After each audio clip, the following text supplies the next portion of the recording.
ரெடியா சார்? ஓகேம்மா, ரோலிங்க. ஒரு நிமிஷம். ரோலிங்கம்மா. Sir rolling. Sir rolling sir.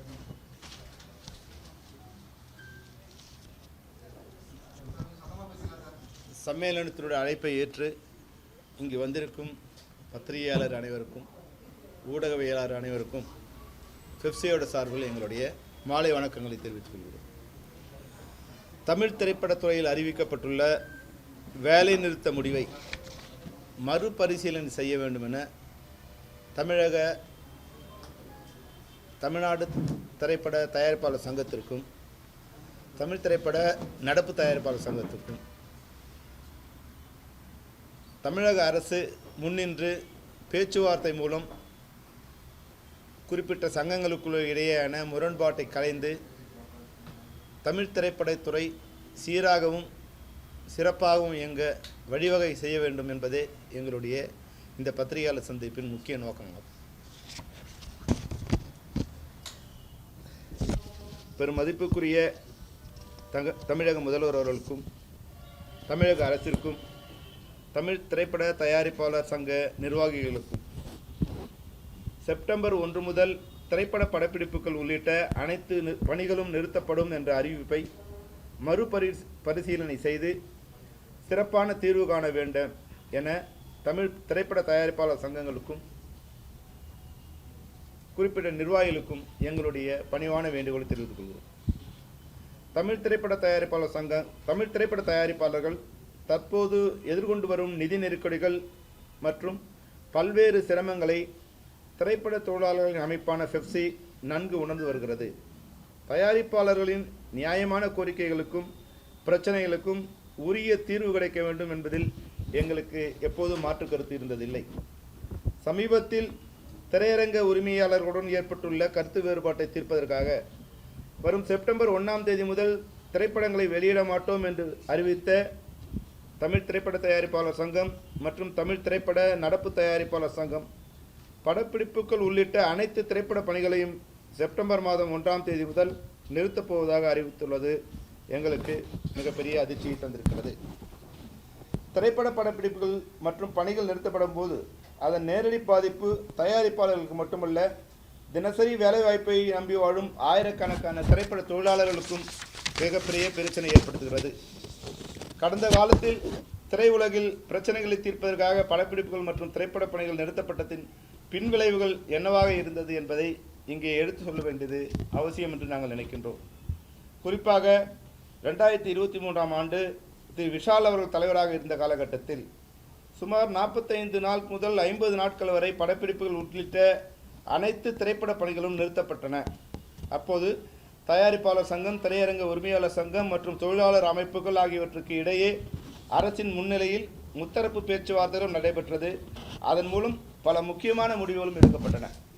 ஆனால் எந்த முடிவுகளை எடுப்பதற்காக அப்போது படப்பிடிப்புகள் நிறுத்தப்பட்டனவோ அந்த முடிவுகளில் பல இந்த அளவு முழுமையாக நிறைவேற்றப்பட முடியாதது, அந்த நிலை தொடர்வது எங்களுக்கு கவலைக்குரிய விஷயமாக உள்ளது. ஒவ்வொரு முறையும் பிரச்சனைகள் ஏற்படும் போதும் படப்பிடிப்புகள் நிறுத்துவது, பின்னர் பேச்சுவார்த்தை நடத்துவது, சில முடிவுகளை எடுப்பது, ஆனால் அந்த முடிவுகளை முழுமையாக நடைமுறைப்படுத்தப்படாமல் போவது போன்ற நிலை தொடர்ந்தால் அது ஒட்டுமொத்த திரைப்படத்துறைக்கும் பெரும் பாதிப்பை ஏற்படுத்தும். அவ்வாறு செய்வதன் மூலமாக ஒவ்வொரு முறையும் தயாரிப்பாளர்களும் பாதிக்கப்படுகிறார்கள், திரைப்பட தொழிலாளர்களும் பாதிக்கப்படுகிறார்கள், ஒட்டுமொத்த திரைப்படத்துறையும் பாதிக்கப்படுகிறது. திரைப்பட படப்பிடிப்புகள் நிறுத்தப்படும் போது தினசரி வருமானத்தை நம்பி வாழும் ஆயிரக்கணக்கான தொழிலாளர்கள் உடனடியாக பாதிக்கப்படுகிறார்கள். அவர்களை சார்ந்து வாழ்ந்த குடும்பங்களும் பொருளாதார ரீதியாக பாதிக்கப்படுகின்றன என்பதை அனைவரும் உணர்ந்து கொள்ள வேண்டும். திரைப்பட தொழில் என்பது தயாரிப்பாளர்கள், நடிகர்கள், இயக்குநர்கள் ஆகியோர்கள் மட்டும் சார்ந்ததல்ல. ஒளிப்பதிவாளர்கள், உதவி இயக்குநர்கள், தொழில்நுட்ப கலைஞர்கள், மேக்கப் கலைஞர்கள், ஆடை தொழிலாளர்கள், லைட்மேன், செட் தொழிலாளர்கள், போக்குவரத்து தொழிலாளர்கள் உள்ளிட்ட பல்வேறு பிரிவுகளைச் சேர்ந்த ஆயிரக்கணக்கான தொழிலாளர்களின் வாழ்வாதாரம் இந்த துறையுடன் இணைந்துள்ளது. எனவே வரும் செப்டம்பர் 1ஆம் தேதி முதல் படப்பிடிப்புகள் உள்ளிட்ட அனைத்து திரைப்பட பணிகளையும் நிறுத்துமாறு முடிவு செய்த முடிவை மறுபரிசீலனை செய்யுமாறு பெப்சியின் சார்பில் அன்புடன் கேட்டுக்கொள்கிறோம். இந்த பிரச்சனையில் தமிழ்நாடு அரசு உடனடியாக தலையிட்டு தயாரிப்பாளர் சங்கம், திரையரங்க உரிமையாளர் சங்கம் ஆகியவற்றை ஒன்றிணைத்து அரசின் முன்னிலையில் ஒரு பேச்சுவார்த்தை நடத்த வேண்டும் என்றும் பெப்சி சார்பில் அன்போடு கேட்டுக்கொள்கிறோம். இந்த பேச்சுவார்த்தையின் போது இப்போது சினிமாவில் உள்ள எல்லா பிரச்சனையும் பற்றி பேசி முடிவு எடுத்துவிட்டால் திரைத்துறை இன்னும் வேகமாக செயல்பட அது உதவும். பேச்சுவார்த்தை நடத்துவதோடு மட்டும் நின்றுவிடாமல் அந்த பேச்சுவார்த்தையில் எடுக்கப்படும் முடிவுகள் அனைத்தும் தெளிவான காலக்கெடுவுடன் நடைமுறைப்படுத்துவதை அரசு உறுதி செய்தால் இந்த பேச்சுவார்த்தைக்கான பலன் முழுமையாக திரையுலகு கிடைக்கும். ஏற்கனவே அரசின் முன்னிலையில் நடத்தப்பட்ட பேச்சுவார்த்தையில் எடுக்கப்பட்ட முடிவுகள் முழுமையாக நடைமுறைப்படுத்தப்படாத நிலை மீண்டும் ஏற்படாமல் இருக்க இந்த முறை எடுக்கப்படும் முடிவுகளை நடைமுறைப்படுத்துவதற்காக ஒரு தெளிவான செயல் திட்டமும் தெளிவான காலக்கெடுவும் உருவாக்கப்பட வேண்டும் என்பது எங்கள் கோரிக்கை. திரைப்படத் துறையை பற்றியும் திரைப்பட தொழிலாளர்கள் வாழ்வாதாரம் பற்றியும் நன்கு அறிந்த தற்போதைய மாண்புமிகு முதல்வர் திரு ஜோசப் விஜய் அவர்கள் இந்த பிரச்சனையின் தீவிரத்தையும் திரைப்பட பணிகள் நிறுத்தப்படுவதால் ஆயிரக்கணக்கான தொழிலாளர்களுக்கு ஏற்படும் பாதிப்பையும் கருத்தில் கொண்டு உடனடியாக தலையிட்டு இந்த பிரச்சனைக்கு சுமூகமான தீர்வை ஏற்படுத்தி தர வேண்டும் என பெப்சி சார்பில் அன்புடன் கேட்டுக்கொள்கிறோம். வேலை நிறுத்தம் என்பது பிரச்சனைக்கு உடனடியாக தீர்வாக இருக்க முடியாது. பேச்சுவார்த்தையின் மூலம் பிரச்சனைக்கு தீர்வு காணப்படுவதும் எடுக்கப்படும் முடிவுகளை முறையாக நடைமுறைப்படுத்துவதுமே திரைப்படத்துறையின் நீண்டகால நலனுக்கு ஏற்றதாக இருக்கும் என்பது எங்கள் உறுதியான கருத்தாகும். எனவே தயாரிப்பாளர்களின் நியாயமான கோரிக்கைகள் பாதுகாக்கப்படுவதோடு திரைப்பட தொழிலாளர்களின் வாழ்வாதாரமும் பாதிக்கப்படாத வகையில் தமிழக அரசு, தயாரிப்பாளர் சங்கம் மற்றும் திரையரங்க உரிமையாளர் சங்கம் ஆகியோர் இணைந்து உடனடியாக பேச்சுவார்த்தை நடத்தி அனைவருக்கும் ஏற்ற ஒரு நல்ல தீர்வை ஏற்படுத்தி தர வேண்டும் என கேட்டுக்கொள்கின்றோம். திரைப்படத்துறை என்பது பல லட்சம் மக்களின் வாழ்வாதாரத்துடன் தொடர்புடைய மிகப்பெரிய தொழில்துறையாகும். எனவே இந்த பிரச்சனை மேலும் நீடிக்காமல் திரைப்பட தொழிலாளர்களின் வாழ்வாதாரம் பாதிக்கப்படாத வகையில் செப்டம்பர் 1ஆம் தேதி முதல் அறிவிக்கப்பட்டுள்ள படப்பிடிப்புகள் உள்ளிட்ட திரைப்பட பணிகள் நிறுத்தப்படும் முடிவை தயாரிப்பாளர் சங்கங்கள் மறுபரிசீலனை செய்ய வேண்டும் என்றும் இந்த பிரச்சனையில் தமிழ்நாடு அரசு உடனடியாக தலையிட்டு சுமூகமான தீர்வை ஏற்படுத்தி தர வேண்டும் என்றும் பெப்சி சார்பில் அன்புடன் கேட்டுக்கொள்கிறோம். திரைப்பட தொழிலாளர்களின் வாழ்வாதாரத்தையும் தமிழ் திரைப்படத்துறையின் எதிர்காலத்தையும் கருத்தில் கொண்டு அனைவரும் இணைந்து இந்த பிரச்சனைக்கு நல்ல தீர்வு காண வேண்டும் என்று உங்கள் அனைவரையும் அன்போடு கேட்டுக்கொள்கிறோம். இதுதான் உங்களுடைய சார்பில் பத்திரிகையாளர் மூலமாக தமிழ் திரைப்படத்துறைக்கும் தமிழக அரசுக்கும் தயாரிப்பாளருக்கும் தர நினைக்கின்ற முக்கியமான செய்தியாகும். தயவுசெய்து தமிழக அரசு விரைவில் தலையிட்டு ஒரு பேச்சுவார்த்தை நடத்தி சுமூகமான தீர்வு காண வேண்டும். தற்போதுதான் கொஞ்சம் சுமூகமாக திரைப்படத்துறை மீண்டும் படப்பிடிப்புகள் தொடங்கப்பட்டு சிறப்பாக செயல்பட ஆரம்பிக்கப்பட்டுள்ள இந்த நிலையில் ஏற்கனவே ஜூன் ஜூலையில் பெரும்பாலான திரைப்படங்கள் மொத்தம் பணிகள் நிறுத்தப்பட்டு எந்த திரைப்படங்கள் படப்பிடிப்புக்கும் நடக்க முடியாத ஒரு சூழ்நிலை இருந்தது. தற்போது ஆகஸ்ட் முதல் திரைப்படங்கள் தொடங்கப்படுகின்றன. புதிய திரைப்படங்கள் தொடங்கப்படுகின்றன.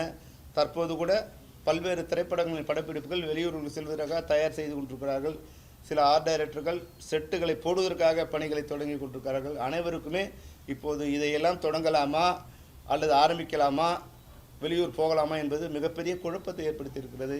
அது அவர்கள் வாழ்வாதாரத்தை பாதிப்பதோடு எங்களுடைய தொழிலாளர்களுடைய வாழ்வாதாரத்தையும் பாதிக்கும்.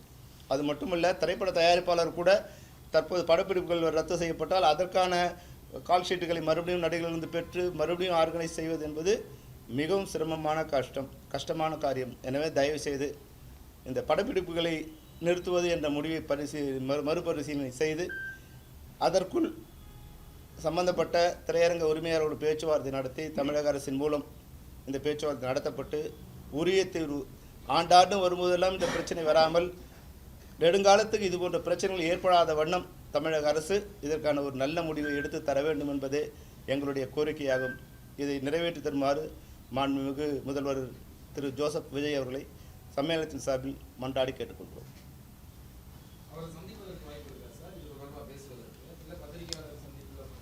இது தொடர்பாக அவங்க தயாரிப்பாளர் சங்கமும் எக்ஸிபிட்டார் தான், அவங்களுக்கு தான் பிரச்சனை. இப்போ எங்களுக்கும் ப்ரொடியூசர்ஸ்னால் நாங்கள் போய் சந்திக்கலாம், அவங்களுக்கான பிரச்சனை தான் அவங்க தான் சந்தித்து அதுக்கான இது பண்ணணும். இதுக்காக நாங்கள் எங்களுடைய கோரிக்கை எதுவும் இதில் இல்லை. படப்பிடிப்பு நிறுத்தப்படக்கூடாது, அவங்க சண்டையில் படப்பிடிப்பு நிறுத்தாதீங்க, எங்களோட பணிகள் பாதிக்கப்படுது, எங்களுடைய வாழ்வாதாரம் பாதிக்கப்படுது தான் கோரிக்கையை தவிர எங்களுடைய பிரச்சனை இதில் எதுவும் இல்லை. அதில் ஒரு 80% சரி சார். அவங்க ஏற்கனவே இதுக்கான முடிவை எடுத்தாங்க. இதுக்கு ஒரு 50 நாள் ஷூட்டிங் நிறுத்தினாங்க. அது வந்து ஆன்லைன் எல்லா திரையரங்களும் ஆன்லைன் பண்ணுறது, கியூபுக்கான இது வந்து 2025 முதல் வந்து ஸ்டாப் பண்ணுறது, 2023 எடுக்கப்பட்ட முடிவு. அது போன்ற முடிவுகள் எடுக்கப்பட்டது. அதை வந்து இன்னும் அவங்க எக்ஸிக்யூட் பண்ணல எக்ஸிபிட்டர்ஸ். இவங்களும் வந்து பட்ஜெட்டை எல்லாம் சரி பண்ணுறோம். அப்போ அவங்க சொன்னது என்னென்னா வந்து ஓடிடிலாம் வந்து மார்க்கெட்டை ஸ்மாஷ் பண்ண பிறகு பட்ஜெட் எல்லாம் சரி பண்ணி நீங்கள் ஒரு சரியான பட்ஜெட்டோடு போகணும். எல்லோருடைய சம்பளம் ஏறிட்டது காரணத்தை சொல்லி நீங்கள் படங்களோட விலையை மிக அதிகமாக்கிட்டீங்க, எங்களால் வாங்க முடியல. அப்போ அதையெல்லாம் ஒழுங்கு பண்ணி தரணும்னு அவங்க கேட்டிருந்தாங்க. அதையும் ப்ரொடியூசர்ஸ் இவங்க பண்ணல. இவங்களோட மெயின் கோரிக்கைகள் வந்து அவங்க ஒத்துக்கிட்ட கோரிக்கைகளும் இது வரைக்கும் டிக்கெட்டை ஆன்லைனில் பண்ணுறது, அதுக்கு ஒரே ப்ரொடியூசர் கவுன்சில் மூலமாகவோ இல்லை தமிழ்நாடு அரசின் மூலமாக பண்ணும்போது இப்போ ஒரு டிக்கெட்டுக்கும் 20 ரூபாயோ 15 ரூபாயோ கொடுக்க வேண்டிய சூழ்நிலை வருது. ஏற்கனவே டிக்கெட் விலை 120 ரூபா, அதுக்கப்புறம் ஒரு டிக்கெட்டுக்கும் 15 ரூபா. இது மாதிரி வரும்போது அது விலை அதிகமாக இருக்குது. அதனால் வந்து ஆன்லைன் பண்ணணும். அப்படி ஆன்லைன் பண்ணும்போது எல்லா திரையரங்கும் வந்து அந்த இன்னும் ஆன்லைனில் பண்ண முடியாத சில திரையரங்கம் கம்ப்யூட்டர் சிஸ்டம் இல்லாமல் இருக்குது. அது ஒரு 6 மாதத்துக்குள்ளே பண்ணுறேன்னு சொன்னாங்க. அதிகபட்சமாக வந்து ஒரு வருஷத்துக்குள்ளே பண்ணிடுறேன்னு சொன்னாங்க. அது 2023. அப்புறம் வந்து கியூப்லாம் முன்னாடி பிரிண்ட் சார்ஜ் இல்லை அப்படிங்கும்போது 2025 வரைக்கும் அதை வந்து சீல் பண்ணிவிட்டு 2025க்கு பிறகு கியூப் சார்ஜஸ்லாம் இல்லாமல் பண்ணலான்னு சொன்னாங்க. அது எதுவுமே எக்ஸிபிட்டரும் பண்ணலை. இதை வந்து அவங்க இப்போ தொடர்ந்து நடந்துகிட்டே இருக்குது. இப்போ இது வந்து அவங்களா பேசி இது பிரச்சனையை முடிக்க முடியாதுன்னு நான் நினைக்கிறேன். ஏற்கனவே அரசு தான் பேசி இந்த முடிவு கொண்டு வந்தது. அதனால் தமிழ்நாடு அரசு மூலமாக பேசப்பட்டால் மட்டும்தான் இதுக்குரிய தீர்வு கிடைக்கும். ரொம்ப நல்லது இல்லையா? இது வந்து இப்போ வந்து எனக்கு தெரிஞ்சு ஒரு நாளைக்கு குறைஞ்சபட்சம் வந்து சராசரியாக 7லேருந்து 10 லட்சம் டிக்கெட்டுகள் வந்து விற்கப்படுகின்றன தமிழ்நாடு முழுக்க. ஒரு 1000 தேட்டர் கணக்கில் வச்சுக்கிட்டா, அதில் 2 ஷோ 3 ஷோன்னு கணக்கில் வச்சுட்டா 7லேருந்து 10 லட்சம் டிக்கெட் விற்கப்படுது. அப்போ நீங்கள் வந்து அதுக்கு ஒரு 15 ரூபான்னு கணக்கு போட்டிங்கன்னா ஒரு நாளைக்கு 1 கோடி ரூபாய் வந்து எக்ஸ்ட்ரா பணம் வந்து கலெக்ட் பண்ணுறாங்க. இது ஒரு பெரிய அமௌண்ட்டு. ஆனால் அரசு வந்து ஒரு தனியாக ஒரு ஆப் இது பண்ணி அது மூலம் பண்ணிட்டா, இப்போ வந்து ட்ரெயின் டிக்கெட் பண்ணுறோம், ஒரு டிக்கெட்டுக்கு 3% இல்லை, மொத்தமாக அந்த சர்வீஸ் சார்ஜில் 2% 1% அப்படி இருக்குது. அது மாதிரி ஒரு டிக்கெட்டிங் புக் பண்ணும்போது இவ்வளோ சார்ஜ் கலெக்ட் பண்ணலாம். அதுக்குண்டான அதில் ஒரு வருமானம் பார்க்காம அதை வந்து அந்த எக்ஸ்பென்சஸை பேர் பண்ணுற காஸ்ட்டை வந்து நம்மளுடைய பார்வையாளர்கிட்ட வாங்கினா பரவாயில்ல. அதில் ஒரு லாபம் பண்ணுற மாதிரி இருக்கும்போது அது வந்து வர ஆடியன்ஸை வந்து ஒரு வகையில் வந்து குறைக்கிற மாதிரியான ஒரு செயலாக கூட இருக்குதுன்னு நாங்கள் நினைக்கிறோம். சார், இந்த வேலை நிறுத்தம் நடந்தால் எத்தனை கோடி அளவுக்கு இழப்பு ஏற்பட வாய்ப்பு இருக்கு? எத்தனாயிரம் தொழிலாளர்கள் நேரடியாகவும் மறைமுகமாகவும் பாதிக்கும்? சார், இன்னைக்கு வந்து குறைஞ்சபட்சம் சராசரியாக வந்து 8000லேருந்து 10,000 பேர் ஒர்க் பண்ணுறாங்க ஒரு நாளைக்கு. அவங்க வந்து அவங்களோட வாழ்க்கை பாதிக்கப்படும். இது ரவுண்ட் 25,000 பேர் இருக்காங்க. இன்றைக்கி நான் வேலைக்கு போனால் நாளைக்கு ஒரு போவார், அவர் போவார், அது மாதிரி. அப்போ ஆனால் வந்து ஒரு 8,000 பேர் ஒரு நாளைக்கு தொடர்ந்து வேலை செய்கிறாங்க. இவங்களோட வாழ்க்கை பாதிக்கப்படும். அப்புறம் இந்த ஷெட்யூலை கேன்சல் பண்ணிட்டு மறுபடியும் ரீஅசம்பிள் பண்ணணுன்னா அதில் வந்து எல்லாமே ஷேட்டர் ஆகும். இப்போ ஒரு ஹீரோவுக்கு வேறு ஹீரோ டேட்டு கொஞ்சம் கஷ்டமாக இருக்காது. ஆனால் அதை நம்பி இருக்கிற மற்ற ஆர்டிஸ்ட் டேட்ஸ்லாம் வந்து மாறி மாறி வரும். அதை செட் பண்ணுறதுக்கு அவங்களுக்கு வந்து ஒரு நாள் மாறினா கூட அது வந்து ஒரு மாதம் ஆகிடும் அதை செட் பண்ணுறதுக்கு. அப்போது மறுபடியும் அந்த ட்ராக்லேருந்து ஏறி மறுபடியும் ட்ராக் உட்காரத்துக்கு ஒரு மாதம் ஆகிடும். இத்தனை 1000 கோடி இல்லை இத்தனை 100 கோடி இழப்பு ஏற்பட வாய்ப்பு இருக்குன்னு சொல்ல முடியுமா? நியூமரிக்கா அது எத்தனை நாள் நடக்குது அப்படிங்கிறது, அது நடக்காமல் இருக்கிறது அது குறைஞ்சபட்சம் எனக்கு தெரிஞ்சு வந்து ஒரு 200லேருந்து 500 கோடி வந்து நஷ்டம் ஏற்படும் நிச்சயம்.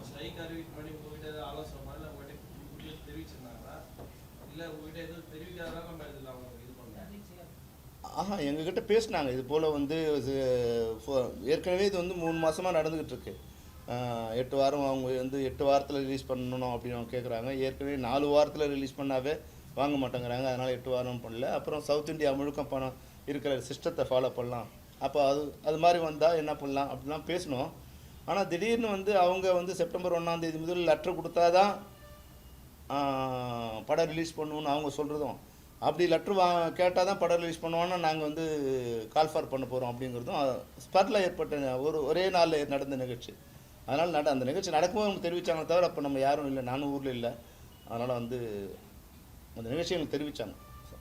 சார், தயாரிப்பாளர் சங்கம் கொடுத்த அறிக்கையில் திரைப்பட விநியோகஸ்தர் சங்கமும் திரையரங்கு உரிமையாளர் சங்கமும் 2 பேருமே எங்களை கலந்து ஆலோசிக்காமல் இந்த முடிவு எடுத்துட்டாங்கன்னு சொல்கிறாங்க. ஆனால் திருப்பூர் சுப்பிரமணிய சார் கிட்ட பேசினா அவர் என்ன சொல்கிறாரு, இதுக்கு முன்னாடி நாங்கள் வந்து 3 கூட்டம் நடத்தணும், அதில் தயாரிப்பாளர் சங்கத்திலேருந்து எல்லா நிர்வாகியும் கலந்துக்கிட்டாங்க, அனுகுமாரன் சார்லேருந்து எல்லாமே கலந்துக்கிட்டாங்க. ஆனால் அந்த 3 கூட்டத்திலையும் அவங்க எந்த முடிவுமே சொல்லாததுனால தான் நாங்கள் இதை அறிவிச்சோம்னு சொல்கிறாரு. இது சம்மந்தமாக தான் உங்களுக்கு தெரியுமா? அதுதான் நான் தான் சொன்னேன். ஏற்கனவே பல கூட்டங்கள் நடந்தது. இவங்க 8 வாரம்ங்கிறது ப்ரொடியூசரோட கோரிக்கை. 8 வாரம் வைக்கணும். அப்படி வந்து 4 வாரம் இருக்குது, 4 வாரம் வைக்கணும் இருக்குது. அது 8 வாரமாக மாற்றணுங்கிறது எக்ஸிபிட்டார் கோரிக்கை. அவங்க 2ஆக பிரித்து பெரிய படத்துக்கு ஒன்றும் சின்ன படத்துக்கு ஒன்றும் வச்சுக்கலாம் அப்படிங்கிறதும், அதுபோல் வந்து ஒரு நிலை வந்தால் அந்த கியூப் உட்பு ஏற்கனவே நீங்கள் ஒத்துக்கிட்ட அந்த கியூப் நிபந்தனையெல்லாம் நிறைவேற்றணும். கியூப் சார்ஜஸ்லாம் இல்லை, நீங்கள் ஏற்கனவே ஒத்துக்கிட்டீங்க இல்லையா, அதெல்லாம் நிறைவேற்றணும் அப்படின்னு அவங்க ஒரு டிமாண்ட் வச்சாங்க. அதெல்லாம் அந்த டிமாண்ட்லாம் நாங்கள் பண்ண முடியாது, நாங்கள் சொல்கிறத நீங்கள் ஏற்றுக்கணும்னு வந்து அவங்க சைடில் சொன்னாங்க. அதனால் வந்து அதை 2 பேருமே அது ஒத்து போக முடியாத சூழ்நிலை வந்து ஏற்கனவே இது வந்து ஒரு 6 மாதமாக அதுக்கு உண்டான பேச்சுவார்த்தை நடந்துகிட்டே இருக்குது.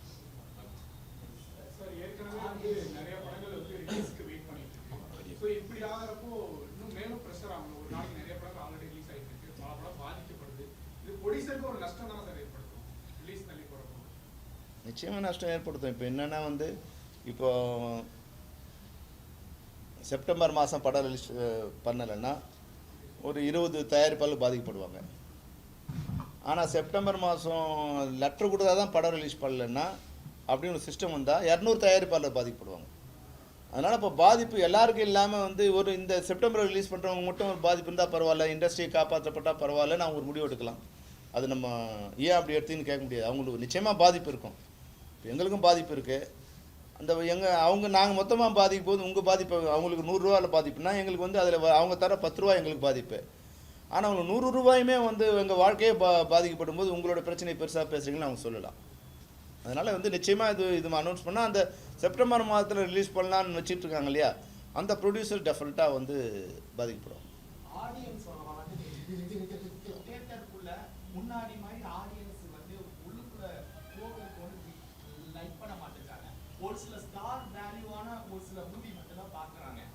இப்பவும் கூட ஆனால் எல்லா சொல்லுமே 100 கோடி லாபம் 200 கோடி லாபம்னு பேப்பர்ல ஆட் போடுறாங்க. அப்போ 100 கோடி 200 கோடி லாபமாக இருந்தால் இந்த பிரச்சனை வந்திருக்காருல்ல சார். அப்போ அவங்க பேப்பர்ல ஆட் போடக்கூடிய மார்க்கெட்டிங் ஸ்ட்ராட்டஜி எதவா நீங்க பார்க்குறீங்க?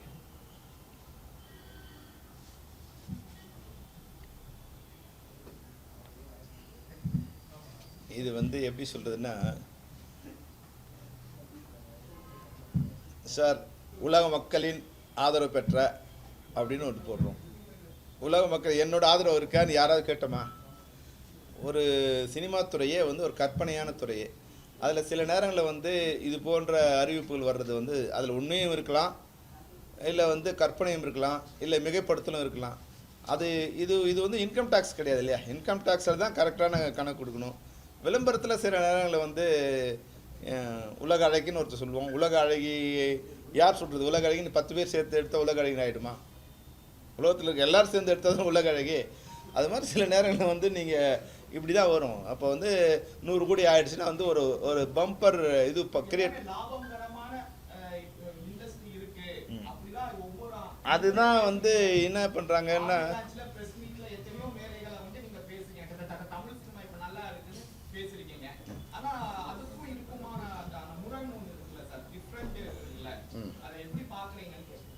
நான் தமிழ் சினிமா நல்லா இருக்குன்னு சமீபமாக ஒரு 1 இயர் நான் பேசலை.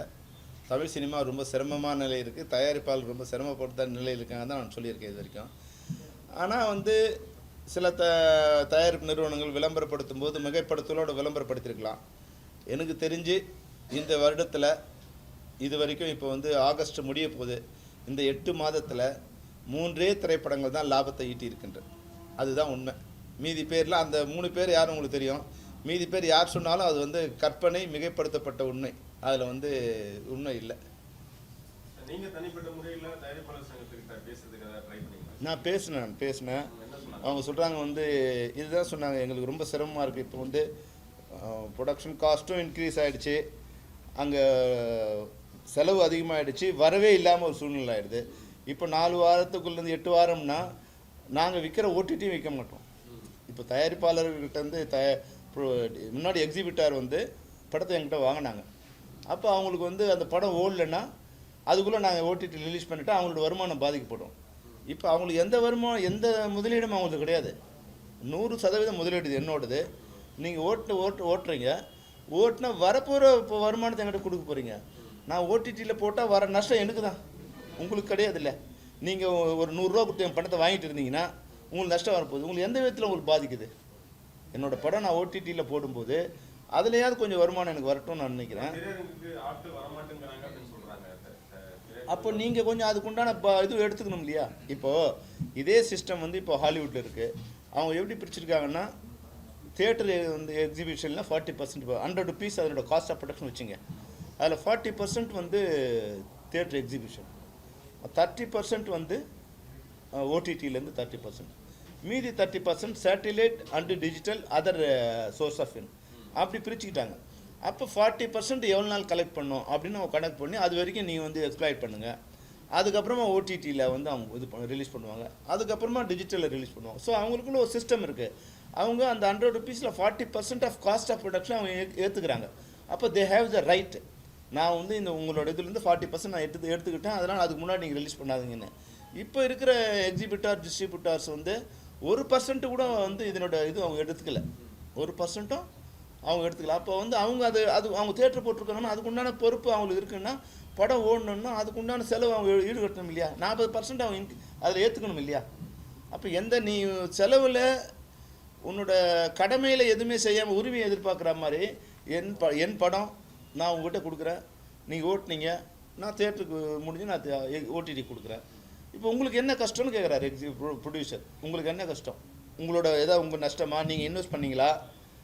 இன்வெஸ்ட் பண்ண எனக்கு தான் அதை எப்படி எடுக்கணுங்கிறது தெரியும். நீங்கள் இன்வெஸ்ட்மெண்ட் எதுவுமே பண்ணலையே. இன்வெஸ்ட்மெண்ட் பண்ணுறதுக்கு நீங்கள் சொல்லுங்கள். நீங்கள் என்கிட்ட படம் கொடுத்து வாங்கிட்டீங்க, வாங்கும்போது நீங்கள் ஒரு கண்டிஷன் போடலாம்ப்பா, உங்கள்கிட்ட நான் படம் கொடுத்து வாங்கியிருக்கேன், நீங்கள் வந்து 1 வருஷம் போடாதீங்க, 6 மாதம் போடாதீங்க, 6 வாரம் போடாதீங்க, 2 வாரம் ஏதோ சொல்லலாம். அது மாதிரி எதுவுமே இல்லை இல்லையா? உங்களுக்கு ஓடிடிக்கு கொடுக்கறதுனால தான் தியேட்டர்ல வந்து மக்கள் ரசிகர்களோட கூட்டம் குறையுதுன்றதை நம்புறீங்களா? நீங்க ஒத்துக்கிறீங்களா? அதை அப்படி அவங்க திரையரங்கு உரிமையாளர் சங்கம் சொல்றத அதிலே ஒரு உண்மை இருக்குது சார். நானே வந்து படம் 4 வாரம் 2 வாரம் ஆகிடுச்சுன்னா 4 வாரம் வந்துடும் பார்த்துலான்னு ஒரு இது எனக்கும் இருக்குது.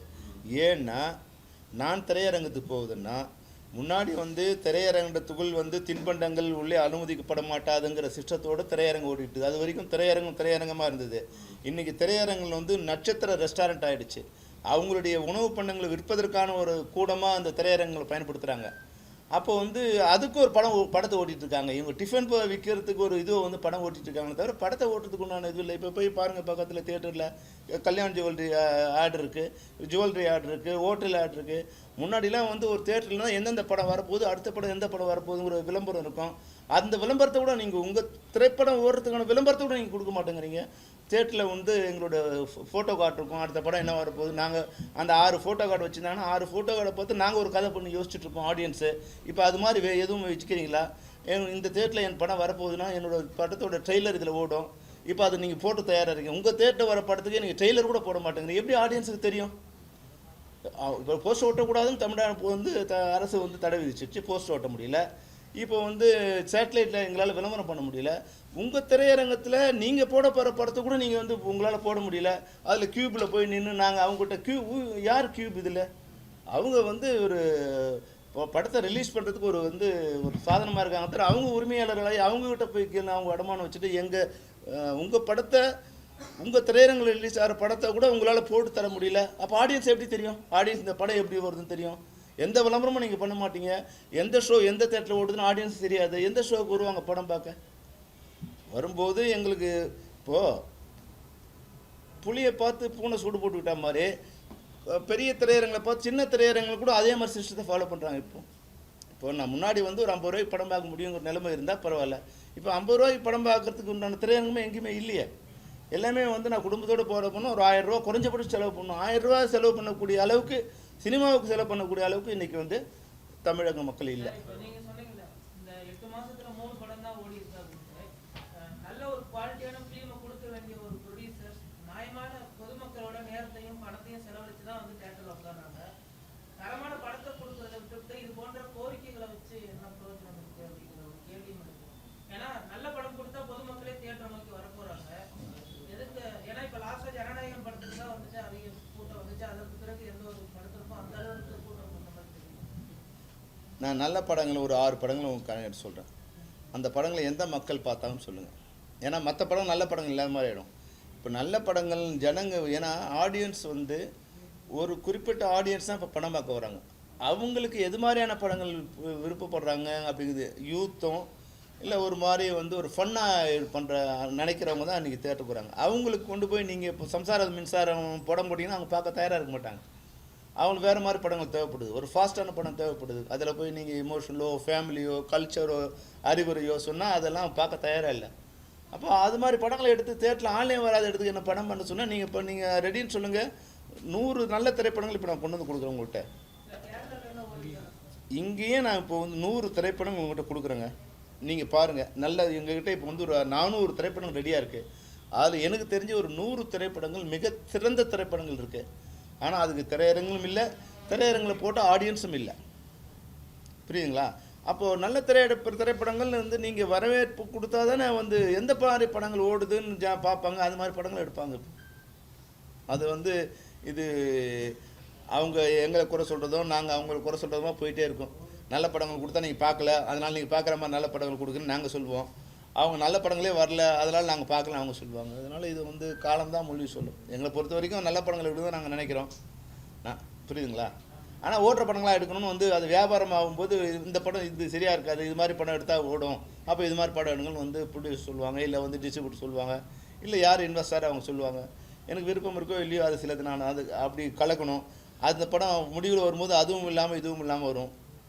அது மாதிரி குழப்பங்கள் சில படங்கள் இருக்குது.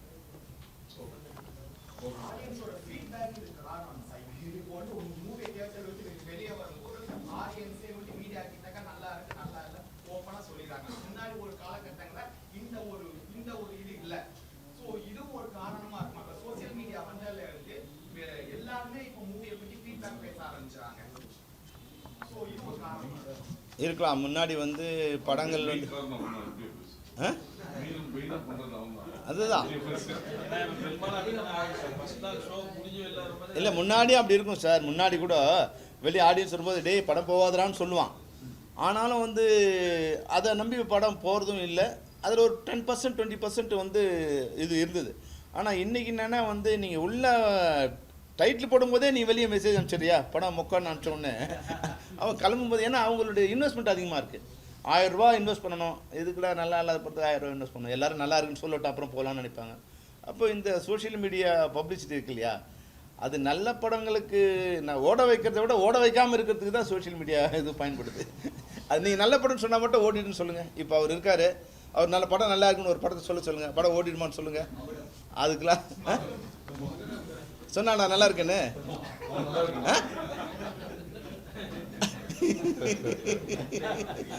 அந்த துறையிலேருந்து அவனை டிபார் பண்ணணும்.